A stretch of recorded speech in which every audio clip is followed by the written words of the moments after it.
अस्सलाम वालेकुम dear students, welcome to JK civil services. My dear students, आज हम जो अपनी सीरीज स्टार्ट की है regarding the top 200 code terminologies related, तो उसका आज सेकंड टॉपिक रहेगा, सेकंड लेक्चर रहेगा उस सीरीज का। तो माय डियर स्टूडेंट्स, आज मैंने इस लेक्चर में ये सारी टर्मिनोलॉजी, सारी टर्म्स वेरी इंपॉर्टेंट है आपके लिए और हम यहां पे एक एक करके डिस्कस करेंगे। तो माय डियर स्टूडेंट्स, हमारा जो पहली टर्म जो मैंने यहां पे लाई, that is contempt of court.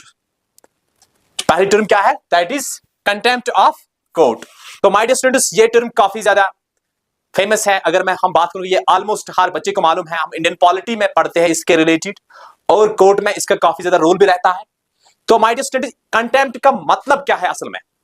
कल आपको एग्जाम में कंटेम्प्ट ऊपर एक क्वेश्चन आएगा, इस टर्म का माने क्या है, नीचे 4 आंसर आपको मिलेंगे, लेकिन नीचे 4 आंसर में आपको कैसे चूज करना है, इसकी जो रिलेवेंट मीनिंग है, that is contempt means for example अगर कोई कोर्ट का डिसीजन आएगा लेकिन किसी पर्सन ने इस डिसीजन को एक्सेप्ट नहीं किया है, तो समझ लो इसने कंटेम्प्ट ऑफ कोर्ट किया है। तो my dear students, contempt of court के रिलेटेड तो यहां पे मैंने एक लाइन लिखी है, that is very important for you, that is disobeying. Disobey करना, क्या करना? कंटेम्प्ट मीन्स डिसओबे करना ए कोर्ट ऑर्डर। किस ऑर्डर को? कोर्ट ऑर्डर को डिसओबे करना। फॉर एग्जाम्पल, फलानी डेट किसी का तारीख है, उसने वो तारीख पे नहीं पहुंच गया, तो फिर इसको कोर्ट क्या रिमांड निकालती है। तो उस बंदे को किस में आता है? वो आता है कंटेम्प्ट ऑफ कोर्ट में, क्योंकि उसने कोर्ट ऑर्डर को डिसओबे किया है। इसलिए अगर आपको मालूम होगा, अगर किसी और ऑर्डर का आप डिसओबे कर सकते हैं, लेकिन कोर्ट ऑर्डर का डिसओबे कभी नहीं करना है, क्योंकि ये किस में आता है? कंटेम्प्ट ऑफ कोर्ट में। और interfering in the administration of justice, मतलब क्या है? जो कोर्ट की एडमिनिस्ट्रेशन है, जो कोर्ट जस्ट देगा, जो कोर्ट डिसीजन देगा, उस डिसीजन पे कुछ बोलना, उस डिसीजन को कुछ अगेंस्ट बोलना, दैट इज कंटेम्प्ट। तो दोनों टर्म्स आपको याद रखनी है, that is first disobeying A court order. पहली बात आपको याद रखनी, contempt related disobeying A court order. Second, interfering in the administrative justice, administration of just, interfere करना है कोर्ट के जस्ट को, कोर्ट की एडमिनिस्ट्रेशन, कोर्ट के डिसीजन में इंटरफेयर करना है, that is called contempt of court. तो आई होप इससे बड़ी एक्सप्लेनेशन आपको नहीं चाहिए, ये तो आपके लिए सफिशिएंट है, एनफ है आपके लिए। नंबर सेकंड है, आपने वर्ड सुना है कंट्रैक्ट। कोर्ट में वर्ड इस्तेमाल होता है, ये कंट्रैक्ट। किस बात पे? तो कंट्रैक्ट जो आपके माइंड में थोड़ी बहुत जो आइडिया है, ऑलमोस्ट वही है।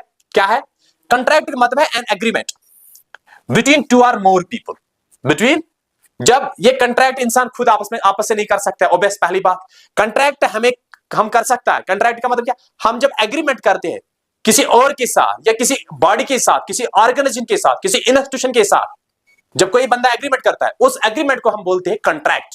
फॉर एग्जांपल, यहां पे कंट्रैक्टर्स होते हैं, जो बड़े बड़े ठेकेदार होते हैं। फॉर एग्जांपल, वो किसी पुल, किसी बिल्डिंग का कंट्रैक्ट लेते हैं, मतलब वो गवर्नमेंट से ये कंट्रैक्ट करते हैं। फॉर एग्जांपल, ये पर्सन एक कंट्रैक्ट करता है किसके साथ? गवर्नमेंट के साथ। मैं ये पुल फलानी टाइम में इतने अमाउंट में कंस्ट्रक्ट कर सकता हूं। तो ये गवर्नमेंट और इस पर्सन के दरमियान कंट्रैक्ट हो गया। उसी तरीके से जब मैं आपके साथ कंट्रैक्ट करूंगा, मैं आपका सिलेबस कंप्लीट करके दूंगा, दैट इज कंट्रैक्ट। तो ये एक एग्रीमेंट होता है, एन एग्रीमेंट बिटवीन टू और मोर पीपल। टू और मोर पीपल, ये दो बंद के फॉर एग्जाम्पल एक बंदे के साथ कर सकता है, या plus more than number of person से कर सकता है, किसी ऑर्गेनाइजेशन, किसी इंस्टीट्यूशन से कर सकता है। तो एग्रीमेंट किसी के साथ करना, उस एग्रीमेंट को हम क्या कहते हैं my dear students? Contract.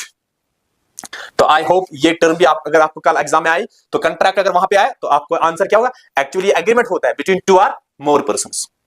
Okay, उसके बाद और एक वर्ड है यहां पे, कॉपीराइट। कॉपीराइट भी एक इंपॉर्टेंट चीज है। कॉपीराइट का मतलब क्या है? फॉर एग्जाम्पल, कॉपीराइट का यहां पे ये मतलब है किसी का चीज विदाउट परमिशन इस्तेमाल करना, that is copyright, that is copyright. For example, यहाँ पे कोई मूवीज है, कोई सॉन्ग है, मैंने उठाया अपने हिसाब से इस्तेमाल किया उसी कंटेंट को, उसी चीज को, तो दैट इज कॉपीराइट। तो कॉपीराइट यहां पे आता है a legal right we stops, ये एक लीगल राइट, ये स्टॉप करता है। कॉपीराइट क्या है? एक लीगल राइट, ये रोकता है किस चीज को?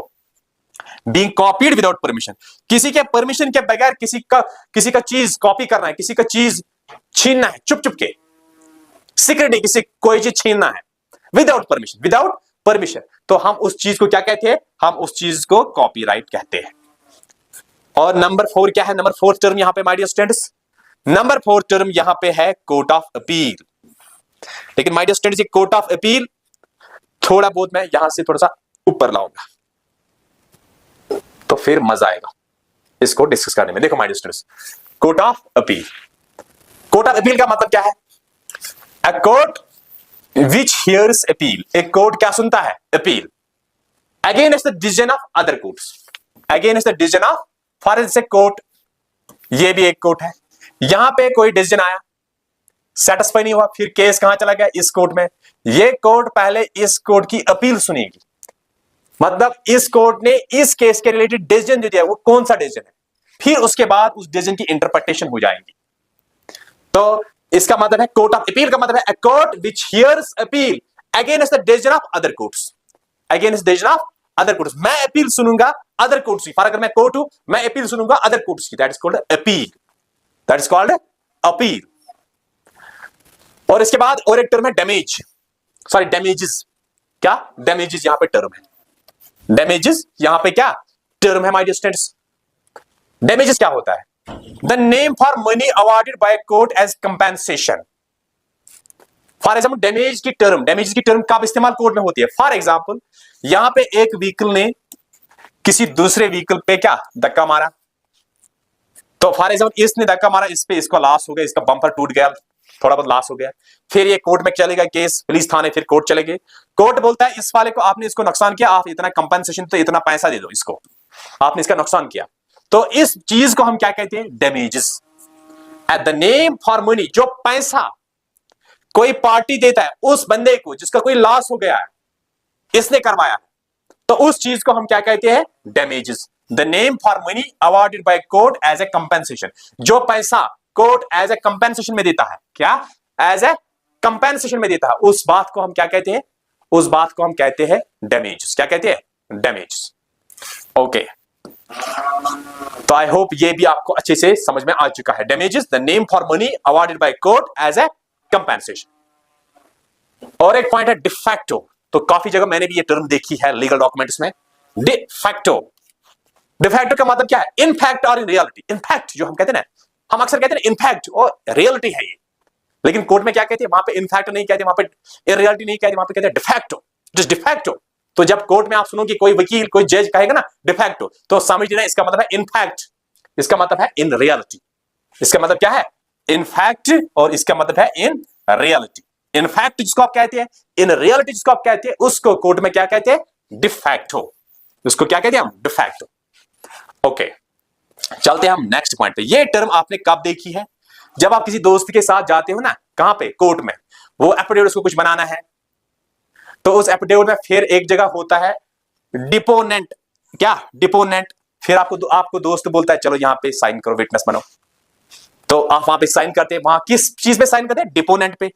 तो my dear students, deponent a person who swears on oath, मतलब आप किसी दोस्त के साथ गए, आप उसने एफिडेविट बनाया, एफिडेविट में जो इन्फॉर्मेशन लिखी ना, फिर आप क्या करते हैं? जब आप उसका विटनेस बनते हो, हमेशा डॉक्यूमेंट देख के साइन करना, ऐसे ही मत करना साइन के भी कभार। आप दोस्त आपके साथ लेगा, किसी चीज पर भी साइन करवाएगा, लेकिन पहले हमेशा डॉक्यूमेंट पढ़ा करो।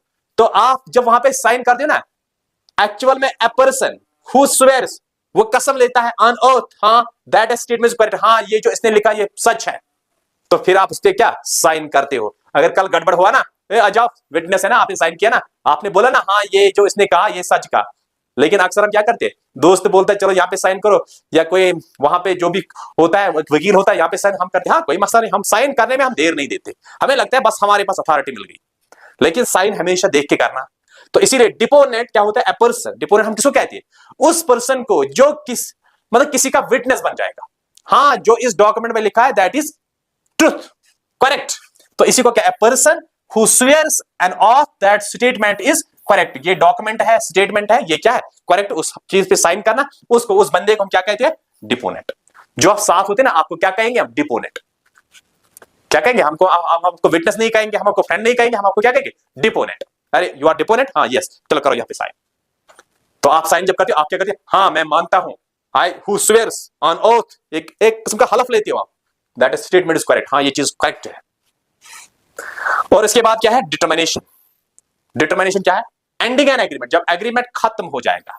फॉर एग्जाम्पल ए ने बी के साथ एग्रीमेंट किया है 2 साल तक, 2 इयर्स तक, 2 साल कंप्लीट हो गए, एग्रीमेंट खत्म। अक्सर किनके दरमियान होता है? जो लीज पे लेते कोई चीज, जो प्रॉपर्टी लेते किसी चीज फॉर लीज, या कोई रेंट पे लेता है किसी बिल्डिंग, कोई बिल्डिंग 4 साल के लिए, 2 साल के, 3 साल के, 10 साल के, जब वो टाइम कंप्लीट होता है तो एग्रीमेंट एंड हो जाता है। फिर वो नहीं कह सकता उसको, नहीं अब मैं और बैठूंगा यहां पे, नहीं। Determination means ending an agreement. Agreement जब एंड हो जाएगा तो हम उसको नहीं कहते एंडिंग ऑफ एग्रीमेंट, नहीं। कोर्ट क्या कहते हैं इसको? डिटर्मिनेशन। तो जब कोर्ट में आप वर्ड सुनोगे ना डिटर्मिनेशन, इसका मतलब है किसी का एग्रीमेंट एंड हो गया, ये आपस में बात करती है, बोलते नहीं इसकी डिटर्मिनेशन करो, तो डिटर्मिनेशन मीन्स एग्रीमेंट कंप्लीट हुआ, एग्रीमेंट एंड हो गया, अब एग्रीमेंट नहीं रहा। और इसके बाद डिस्पोज। डिस्पोज भी काफी इंपॉर्टेंट टर्म है हमारे कोर्ट में, हमारे जुडिशरी में। क्या? एंडिंग ए लीगल केस और ए जुडिशियल प्रोसीडिंग। जब कोई लीगल केस खत्म हो जाएगा, जब कोई जुडिशियल प्रोसीडिंग्स खत्म हो जाएगी, किसी ने कोई कोर्ट में केस था, वो केस जब खत्म होता है ना, फाइनल डिसीजन जब उसका आता है, तो केस खत्म, केस जब खत्म, हम उसको क्या कहते हैं? अब ये डिस्पोज हो गया। हम ये नहीं कहेंगे अरे हम कल देखेंगे, हम कल कोर्ट में फिर जाएंगे, वो बोलेंगे क्या डिसीजन देगा, नहीं, उसका डिसीजन आया, किसके फेवर में आया, किसके फेवर में नहीं, डिसीजन आया, तो समझ लेना केस डिस्पोज हो गया, केस डिस्पोज हो गए। तो dispose means ending a legal case. एक लीगल केस क्या खत्म हो गया, आर या ए जुडिशियल प्रोसीडिंग्स, एक जुडिशियल प्रोसीडिंग्स जो होती है वो खत्म हो गई। तो खत्म होने को हम क्या कहते हैं? डिस्पोज। क्या कहते हैं? डिस्पोज। ओके, चलते हम नेक्स्ट पॉइंट पे। आप और एक पॉइंट है यहां पे, breach of contract. Breach means हमेशा तोड़ना, किसी चीज को क्या तोड़ना। Failing to carry out a duty under contract. For example, A ने बी के साथ कंट्रैक्ट किया 10 साल के लिए। कितने साल के लिए? 10 साल के लिए। लेकिन ए ने कंट्रैक्ट ब्रेक किया 2 साल के बाद ही। 2 साल बाद ही क्या इसने क्या कंट्रैक्ट को ब्रेक किया है। हम उस चीज को कहते हैं ब्रीच ऑफ कंट्रैक्ट। क्या कहते हैं? ब्रीच ऑफ कंट्रैक्ट हम उस चीज को कहते हैं जब कंट्रैक्ट ब्रेक हो जाएगा, जब contract failing to carry out a duty, उसने अपनी ड्यूटी को फेल किया, वो उसने सक्सेसफुल नहीं रहा अंडर ए कंट्रैक्ट, तो उस चीज को हम क्या कहते हैं? Breach of contract. क्या कहते हैं? Breach of contract. अब और एक पॉइंट है यहां पे, बाइला और बाइला, ये ऐसी स्पेलिंग हो या इसकी स्पेलिंग ये है बाइला, सिंपली ने आपका जो वर्ड निकलेगा दैट इज बाइला। दोनों को हम एक ही पढ़ते हैं, बाइला बाइला। तो माय डियर स्टूडेंट, जो बाइला है a law made by a local authority. जो लॉ कौन बनाएगी? एक लोकल अथॉरिटी बनाएगी लॉ, उसको हम क्या कहते हैं? Bylaw. It only implies within the local authorities boundary. For example, यहां पे फॉर एग्जाम्पल कॉलेज का प्रिंसिपल कहता है 2 बजे तक गेट नहीं खुलेगा, कोई बच्चा बाहर नहीं जाएगा, और किसी बच्चे को कल से सेलफोन साथ नहीं होगा। कुछ वो रूल्स वहां पे फ्रेम करते हैं, लेकिन वो रूल्स उसी कॉलेज के प्रीमिसेस तक होते हैं। ऐसे कोई और डिपार्टमेंट के रूल्स निकाल सकता है, लेकिन वो उसी जो निकालेंगे उसी के एरिया में रहेगा, उसी के इंस्टीट्यूशन में रहेगा, उसी के डिपार्टमेंट रहेगा, किसी और के डिपार्टमेंट में अप्लाई नहीं होगा। उसको हम कहते हैं क्या? बाइला। काफी इंपॉर्टेंट टर्म्स है ये, मुझे काफी मजा आता है इन टर्म्स को पढ़ने में क्योंकि दे आर वेरी इंपॉर्टेंट। तो बाइला हम किसको कहते हैं? A law made by local authority, it only implies within the local authorities boundary, और खाली ये इंप्लाई होती उसी लोकल अथॉरिटी की बाउंड्री में, उससे बाहर नहीं। फॉर एग्जाम्पल, कॉलेज प्रिंसिपल ने कहा इस कॉलेज में ये होगा, ये कॉलेज है, इस कॉलेज में ये होगा, वो कॉलेज की इसी बाउंड्री तक रहेगा वो कानून, इससे बाहर नहीं रहेगा। तो उस कानून को हम क्या कहते हैं? By law. क्या कहते हैं? By law. अब उसके बाद अगला पॉइंट पे जाएंगे। अगला पॉइंट क्या है? कैपेसिटी। कैपेसिटी किसको कहते हैं?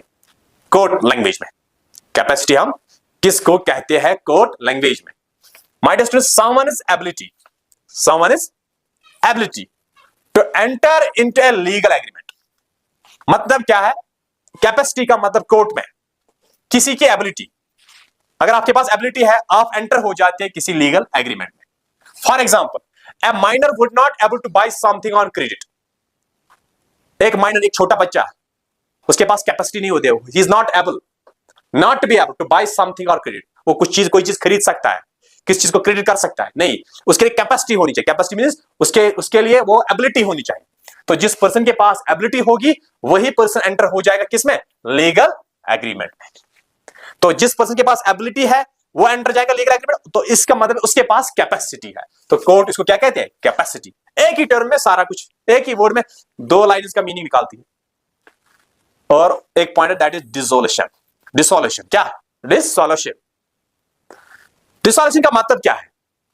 माय डियर स्टूडेंट्स, डिसोल्यूशन का मतलब यह है the legal end of a marriage, also called divorce. खुदा न खास्ता जब किसी दो बंदों ये कपल के दरमियान कोई डाइवोर्स होता है या उनकी मैरिज एंड हो जाती है, वो एंड कैसे हो जाती है उनकी मैरिज? Through divorce. जब उनके दरमियान क्या होता है? डाइवोर्स होता है, तो उस चीज को हम क्या कहते हैं? डिसोल्यूशन। क्या? उस चीज को हम कहते हैं डिसोल्यूशन। तो डिसोल्यूशन मीन्स अगर वहां पे डिसोल्यूशन टर्म इस्तेमाल कोई करेगा तो समझना किसी की मैरिज एंड हो गई, किसी का डाइवोर्स हो गया, तो उसको ये लोग क्या कहते हैं? डिसोल्यूशन। तो पार्लियामेंट जब खत्म हो जाता है, पार्लियामेंट हाउस अगर for example before the term खत्म हो जाएगा, हम उसको भी कहते हैं डिसोल्यूशन। तो डिसोल्यूशन आपको याद रहे, the legal end of marriage also called a divorce, also called a divorce. Number third क्या है यहां पे? Capital punishment. तो सुना ही होगा capital punishment, punishing someone for a crime by killing them. मतलब किसी को जब डेथ सेंटेंस मिलती है उसको हम क्या कहते हैं? Capital punishment. क्या मिलती है? Capital punishment. तो यहां पे मैंने लिखा है punishing someone for a crime by killing them, by killing them. और एक इंपॉर्टेंट पॉइंट है माय डियर स्टूडेंट्स यहां पे, चैम्बर्स। क्या है? चैम्बर्स। एक सेकंड देखो, चैम्बर्स क्या? Chambers, the office used by barrister's. Barrister's किसको कहते हैं? मैं ज्यादा डीप नहीं जाऊंगा, वकील को कहते हैं, एडवोकेट को कहते हैं, लॉयर को कहते हैं। डिफरेंस है लिटिल बिट, लेकिन यहां पे वो डिस्कस करने की जरूरत नहीं है। समझो वकील, समझो एडवोकेट्स, जिसको कहते हैं barrister's. The office used by barrister's, जो ऑफिस यूज करते हैं कौन? बैरिस्टर्स एंड जजेस, प्राइवेट ऑफिस। लेकिन वो प्राइवेट ऑफिस जो उनका होता है जहां पे वो बैठते ना किसी केस को देखने के लिए, the office used by barrister's and जजेस, प्राइवेट ऑफिस, उसको हम कहते हैं चैम्बर्स। आप देख जब कोर्ट में जाते हो ना, आप बाहर देखते हो वहां पे बहुत सारे चैम्बर्स बने हुए हैं। तो फिर आप अगर आपको किसी को ढूंढना है, किसी वकील को, आपको कोई बोलता नहीं वो फलानी चैम्बर में रहता है, वो फलानी चैम्बर में बैठता है, तो इस चैम्बर का मतलब है जहां पे वकील लोग बैठते हैं। तो फिर जब कोई किसी का केस होता है वो उसी चैम्बर में पहले जाता है, सर मेरा केस ऐसा ऐसा है, फिर वो स्टडी करता है, फिर वो जाके कोर्ट में वहां पे इसकी मतलब उसको फाइल करता है फिर बाद में। तो उसको हम क्या कहते हैं? क्या? Chambers.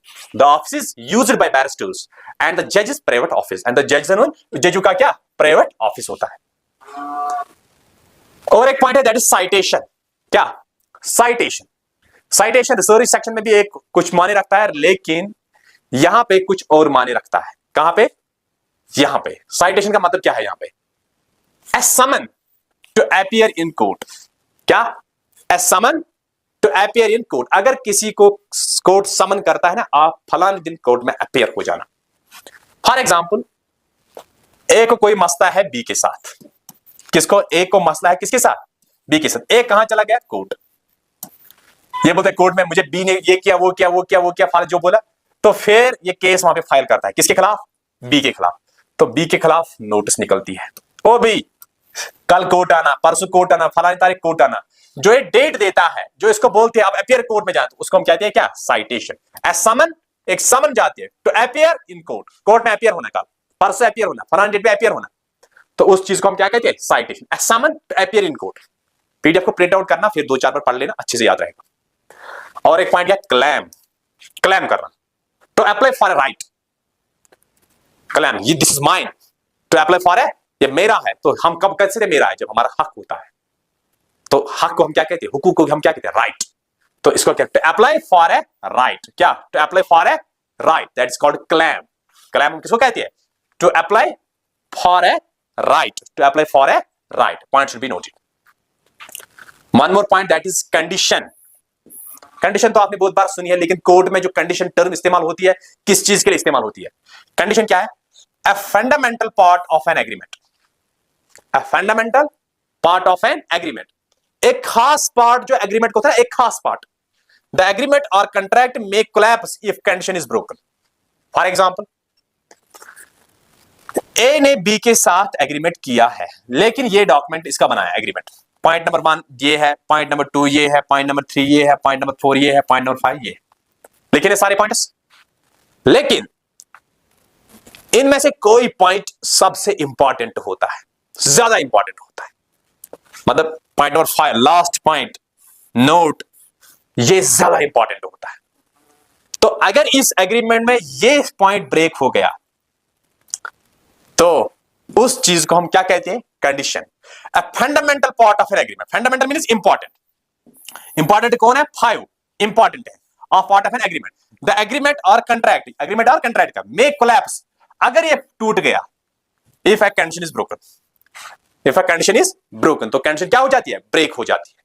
May collapse if a condition is broken, अगर ये कंडीशन ब्रोक हो गई। कंडीशनल एग्रीमेंट क्या? कंडीशनल एग्रीमेंट, कंडीशनल एग्रीमेंट क्या होता है? देखो हमारे स्टूडेंट्स, कंडीशनल एग्रीमेंट के बारे में हम देखेंगे। देखो conditional agreement, my dear student, जो कंडीशनल एग्रीमेंट है हमारा, कौन सा? Conditional agreement. An agreement which depends on a certain thing happening in the future. If the event does not happen, the agreement will not start to operate. If the event does not happen, the agreement will not start to operate. An agreement which depends on a certain things happening in the future. देखो इसका मतलब क्या है? If the event does not happen, the agreement will not start to operate. Conditional agreement ये है, हम कोई condition रखते हैं, हम कोई कंडीशन रखते हैं। फॉर एग्जाम्पल, ए और बी जब आपस में कंट्रैक्ट करता है, ए बोलता है इसको, ठीक है मैं आपके साथ कंट्रैक्ट करूंगा, लेकिन एक चीज याद रखना। क्या? लेकिन एक चीज याद रखना। फॉर एग्जाम्पल, इन फ्यूचर अगर वो कुछ हुआ, वो कंडीशन हो गई, तो फिर मैं इस एग्रीमेंट पे विड्रॉ करूंगा, क्योंकि ये कंडीशनल होता है। फॉर एग्जाम्पल, अगर हम बात करेंगे स्टॉक मार्केट की, स्टॉक मार्केट में इंसान के पास होता है, वहां पे ऐसा एग्रीमेंट नहीं होता है हमने जो टाई किया तो टाई किया। स्टॉक मार्केट में फॉर एग्जांपल कोई बंदा जो स्टॉक मार्केट में जब वो इन्वेस्ट करता है, उसको लगता है फॉर एग्जांपल अगर कंट्री में इलेक्शंस है, वर्ल्ड में वॉर्स चल रहे हैं, तो वो अगर उसको लगता है वॉर हो जाएगा, वॉर होने वाला है या इलेक्शंस होने वाले हैं, कुछ भी चेंज अगर उसको लगता है, वो बिफोर भी निकाल सकता है। उसमें कोई ऐसी कंडीशंस नहीं होती है। लेकिन कुछ एग्रीमेंटों में कोई कंडीशन रख जाती है, अगर ये हुआ तो ये हम करेंगे, अगर वो हुआ तो वो हम करेंगे। तो जिस एग्रीमेंट में कंडीशन रहेंगी, क्या? जिस एग्रीमेंट में कंडीशन रहेंगी, तो उस एग्रीमेंट को हम क्या करते हैं? उस एग्रीमेंट को हम फिर कंटिन्यू नहीं करते। तो माय डियर स्टूडेंट्स, यहां पे ये जो इस लेक्चर में जितनी भी टर्म्स हमने मेंशन की है, तो ये इस लेक्चर सीरीज का दूसरा पार्ट रहा। इसमें हमने सबसे important terms contempt of court, contract, copyright, court of appeal, damages, de facto, deponent, determination, dispose, breach of contract, bylaw, capacity, dissolution, capital punishment, chambers, citation, claim, condition, conditional agreement. My dear students, ये सारे के सारे terms आपके लिए important है और सब legal terms है, सब कोर्ट टर्मिनोलॉजीज है, सब कोर्ट में इस्तेमाल होती है। लेकिन इन टर्म्स को आपको अच्छे से देख लेना, अच्छे से पढ़ लेना। तो इंशाल्लाह हम मिलते हैं हम नेक्स्ट